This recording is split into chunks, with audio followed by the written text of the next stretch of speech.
This movie is very, very gory. But let me tell you something.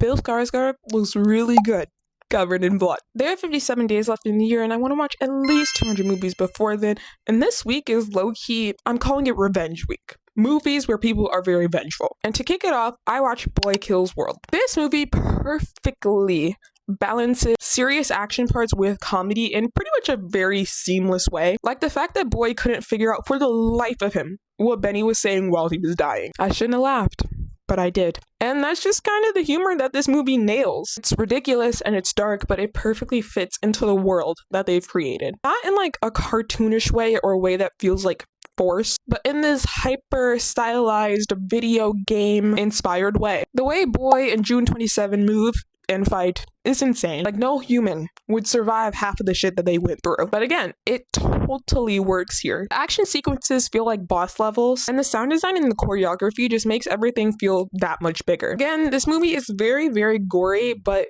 in kind of a goofy way. I love the fact that blood just starts spraying everywhere, like a sprinkler. It's so over the top that you can't even take it too seriously. In fact, it feels like when there aren't those moments of blood sprinklers or bones breaking everywhere in a comical way, it sort of guides you into better understanding the severity of the scene that we're in. Honestly, the best part of this movie was Boy himself. Bill Skarsgård absolutely ate this role up. Boy does not speak at any moment in this movie, which means every bit of emotion, every reaction, every piece of his personality has to come through body language, and he kills it.